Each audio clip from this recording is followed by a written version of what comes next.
Baik, Assalamualaikum warahmatullahi wabarakatuh. Terima kasih. Alhamdulillah, saya Muslim Hidayat dari Prodi Manajemen Informatika. Alhamdulillah hari ini bisa membuat materi baru, khususnya penjelasan tentang materi DML di mata kuliah perancangan database. Materi kali ini saya akan melanjutkan dari materi yang kemarin di part 1, DDL di part 1 yang sudah saya upload di YouTube, dan mudah-mudahan teman-teman sudah membaca, sudah mempelajari, dan sudah mempraktekkan. Hari ini saya akan mempraktekkan kelanjutan dari materi tersebut. Kemarin kita sudah sampai di slide 10, yaitu membuat default pada isi dari record ketika membuat sebuah struktur dari tabel. Oke, kemarin kita membuat rencananya kita mau membuat rancangan database terdiri dari 3 tabel, yaitu tabel anggota, tabel buku, dan tabel peminjaman.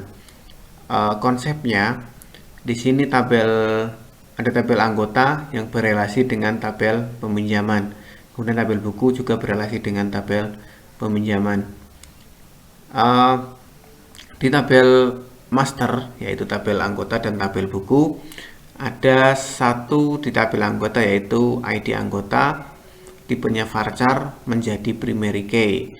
Kemudian di tabel buku, ID buku tipenya varchar juga menjadi primary key. Tandanya apa? Di sini ada simbol kunci di sebelah kiri.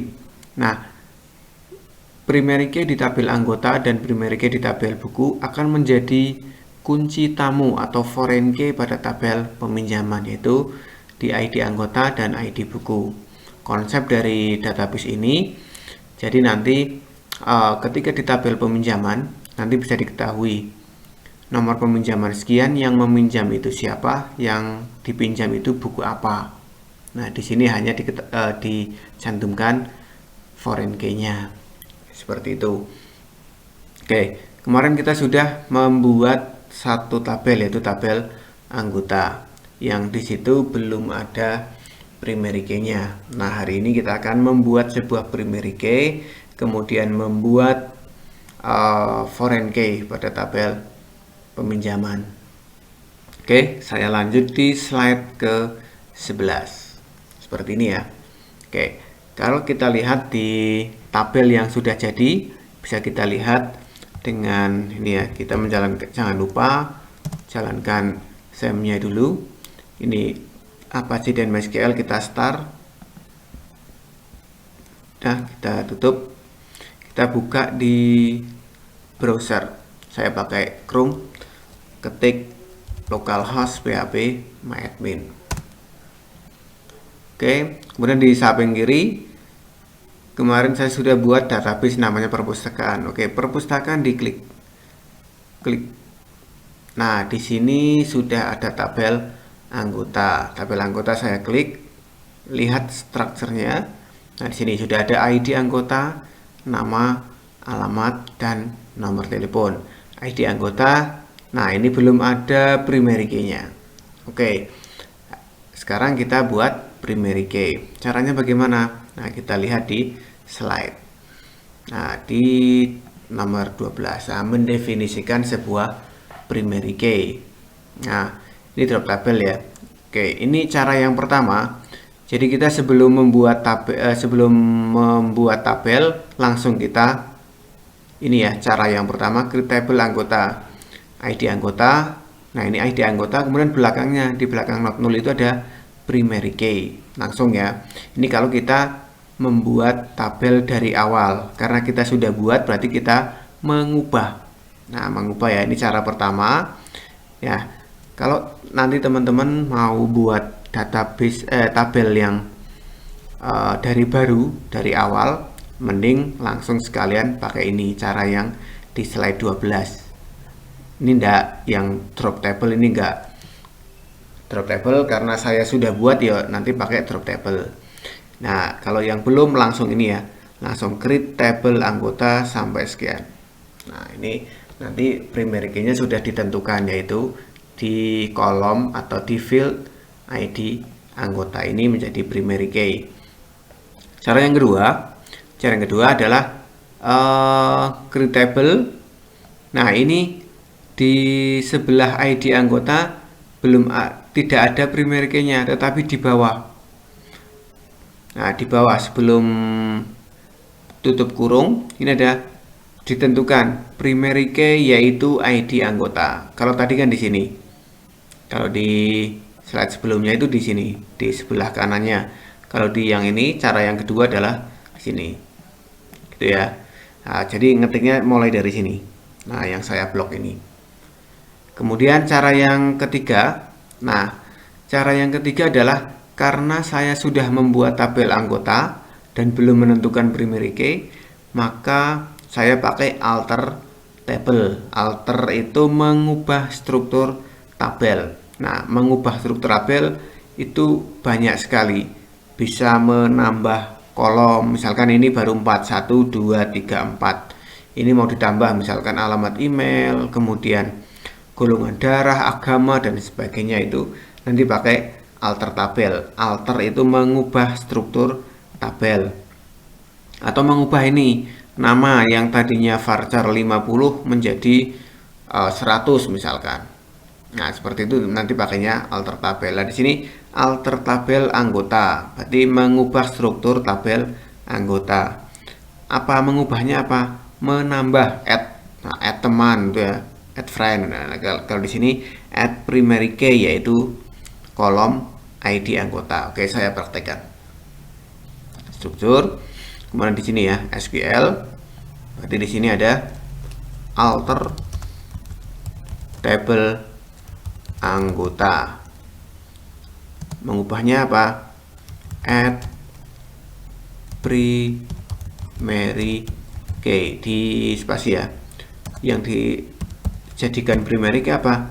ID anggota. Oke, go.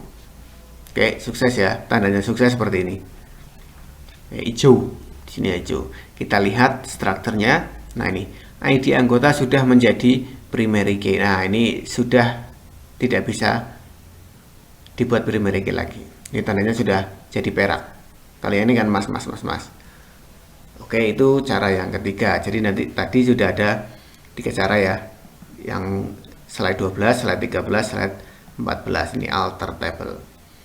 Oke, itu sudah. Jadi sudah ada 3 tabel ya. Sudah ada 1 tabel yang sudah ada primary key-nya. Sudah itu. Kemudian kita buat tabel yang apa ini? Yang buku, karena harus membuat tabel masternya dulu. Nah, kita buat yang tabel buku. Tabel buku saya buat, berarti di sini saya kemarin sudah buat script dari database ya. Tinggal saya copy di sini. Oke. SQL nol ID buku go. Oh, error. Nah, ini kalau error itu tandanya seperti ini. Ada apa namanya? Error, ada tanda merah. Nah, errornya apa di sini dilihat. User at line 5. 1 2 3 4 5 di 5. Like at line 5. Create table buku ID buku varchar 5 not 0. Nah, ini tadi ya. Primary key. Judul varchar not 0. Penerbit varchar 100 not 0. Oh, ini kurang ini ya. Tutup titik koma. Oke, go. Oke, sukses ya. Nah, sekarang di perpustakaan sudah ada 2 tabel. Tabel anggota, strukturnya seperti tadi. Kemudian tabel buku, strukturnya ini. Nah, ini ID buku sudah primary key. Oke, berarti kita tinggal membuat yang tabel apa ini? Peminjaman. Anggota dan buku sudah dibuat. Sekarang tinggal buat tabel peminjaman. Nah, tabel peminjaman sama ya. Create tabel peminjaman. Yang perlu diingat, ini yang menjadi foreign key di tabel peminjaman adalah ID anggota, tipenya varchar. Maka di tabel peminjaman juga harus sama. ID anggota, tipenya harus varchar, harus wajib, harus sama dengan ini. Begitu juga dengan ID buku. ID buku di sini varchar, di sini juga varchar, wajib. Kalau beda nanti tidak bisa direlasikan seperti ini, tidak bisa nyambung. Oke, saya buat yang tabel peminjaman, create tabel peminjaman. Oke, yang ini titik koma, tutup ya, ini karena ada buka di sini maka ada tutup. Oke, go. Oke, sudah ada tabel peminjaman. Kita klik database perpustakaan, klik gitu. Kemudian kita lihat desainnya di tab paling kanan, more designer. Nah, kita lihat di sini belum berelasi anggota, buku, kemudian peminjaman. Nah, ini belum berelasi. Nah, kita buat relasinya. Nah, kita buat relasi biar menjadi foreign key ya. Oke, caranya nih di foreign key. Nah, foreign key, cara buat foreign key yaitu alter, berarti kita mengubah struktur tabel peminjaman yang tadinya ini bukan sebuah kunci tamu, kita jadikan sebagai kunci tamu, yaitu namanya foreign key. Bahasa kerennya itu foreign key. Nah, caranya gimana? Seperti ini, SQL. Nah, ini yang diubah Pak, alter tabel peminjaman. Yang diubah adalah tabel peminjaman. Di bawahnya boleh, lanjutnya boleh. Itu menambah menambah foreign key. Foreign key yaitu kolom apa yang dibuat foreign key? Yaitu kolom ID anggota. Kunci tamu dari mana? Yaitu references. Kunci tamu dari tabel buku. Tabel anggota ya, maaf. Referensi dari tabel anggota yaitu kolom ID anggota. Seperti itu ya. Kemudian di sini ada on update cascade, on delete no action. Apa artinya on update cascade, on delete no aksi? Artinya adalah sini ya, on update cascade. Jadi misalkan di tabel anggota sini ya, di tabel anggota dia diubah ID anggotanya, semula Muslim Hidayat itu adalah ID anggotanya A1. Otomatis ketika A1 minjam di tabel peminjaman kan tersimpan A1 minjam buku apa gitu ya. Nah, seandainya di tabel anggota itu diubah, tadinya A1 itu Muslim, sekarang diubah Muslim itu menjadi A13 misalkan, A13, maka nanti di tabel peminjaman otomatis berubah menjadi A13. Yang tadinya A1, karena di tabel master diubah, maka di tabel peminjaman ikut berubah menjadi A13. Bisa dipahami ya? Itu arti apa? Arti dari cascade, dia ikut berubah kalau diupdate. Tapi kalau delete, on delete no aksi, berarti tidak ada perubahan apa-apa. Seandainya di sini ID anggota A13 ya sudah berubah. A13 ini dihapus. Jadi dia dikeluarkan. ID anggota A13 itu dikeluarkan. Dia sudah tidak menjadi anggota perpus. Karena dia no aksi, maka di tabel peminjaman A13 masih tetap ada. Jadi dia tidak ada aksi apa-apa. Seandainya ikut cascade on delete cascade, maka di tabel di sini, di tabel peminjaman A13 ikut hilang. Seperti itu. Kenapa ini saya buat no aksi? Karena biar menjadi referensi. Oh, yang minjam itu 1 bulan itu orang sekian sekian sekian. Siapa saja itu ya. Kalau dia walaupun dia sudah keluar tidak menjadi anggota, dia tetap masih tersimpan rekapannya. Seperti itu ya. Oke, kita kembali lagi ke scriptnya.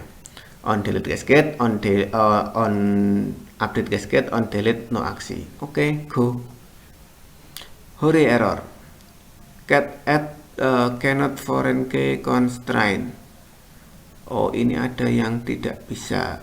Add foreign key ID anggota, referensi dari anggota. Sebentar, ini yang ada yang tidak bisa. Cannot, ini errornya bukan scriptnya. Ada yang tidak bisa. Sebentar.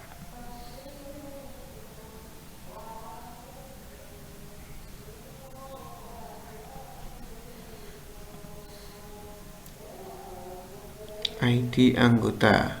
Oh maaf, ID anggota saya pakainya integer maka error ya. Nah ini contoh dari error seperti itu. ID anggota saya integer, maka ini harus diubah dulu. Ini harus pakai varchar. Itu ya, harus pakai varchar. Change. Ini varchar ya, varchar panjangnya 5. Save. Oke. Saya apa lagi? Aduh.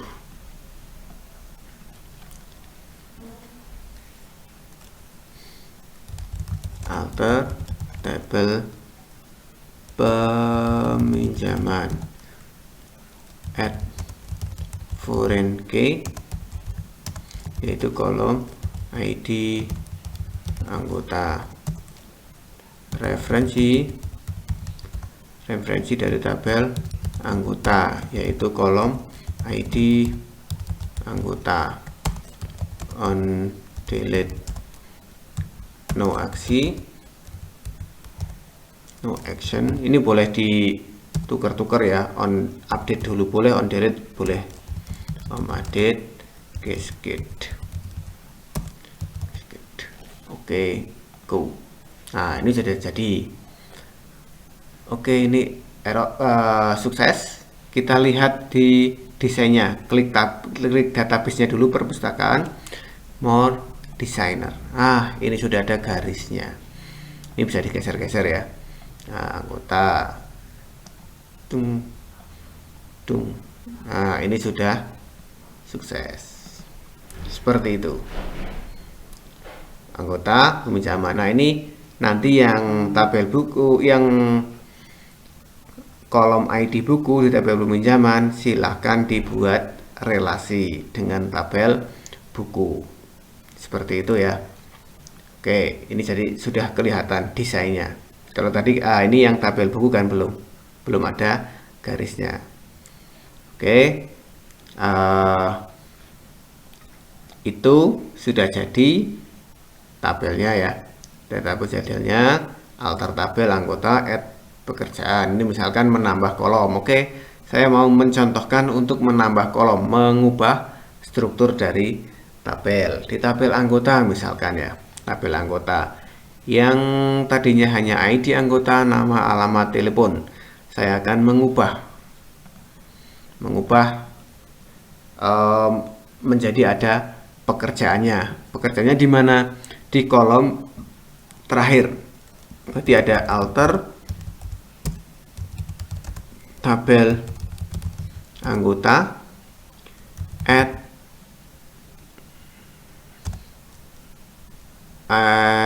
apa namanya, pekerjaan tipenya varchar, jumlahnya misalkan 50. Nah, kalau yang terakhir ini sudah tidak ada definisi apa-apa.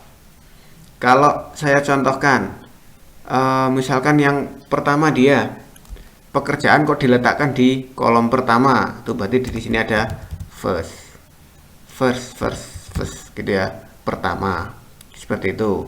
Kalau misalkan dia mau diletakkan di pekerjaan itu setelah nama, berarti after kolom nama. Seperti itu. Ini karena saya mau ditambahkan terakhir, ya tidak usah ditambahkan apa-apa. Dia otomatis nambah terakhir. Alter tabel anggota add pekerjaan varchar 50. Go. Oke. Sekarang lihat, klik di tabel anggota, klik structure, klik. Nah, ini sudah ada pekerjaan. Seperti itu ya. Nah, kalau drop pekerjaan nggak jadi, tidak jadi, maka dihapus. Alter tabel anggota, drop pekerjaan. Drop itu hapus ya. Mengubah tabel anggota yaitu menghapus kolom pekerjaan. Go. Nah, sudah. Lihat lagi anggota, klik structure. Nah, anggota sudah tidak ada. Tinggal 4. Seperti itu ya. Oke, itu saja. Kita lihat dulu desainnya yang tadi desainer. Ini ininya berantakan lagi. Memang seperti itu. Nah, ini ditata. Itu ya. Nah, desainnya seperti ini. Ada 3 tabel. Nah, dari pembelajaran ini silahkan teman-teman membuat database yang ada yang sudah dirancang atau tiap-tiap mahasiswa. Nanti hasil akhirnya adalah desain seperti ini sesuai dengan rancangan gambar yang dibuat melalui tahap-tahap dari IRD, kemudian optimasi IRD, kemudian membuat menentukan tabel, kemudian menentukan relasi, kemudian menentukan tipe data. Nah, nanti menjadi seperti ini. Seperti itu ya. Oke, dari saya terima kasih. Saya akhiri. Ada salah, mohon maaf. Saya akhiri. Assalamualaikum warahmatullahi wabarakatuh.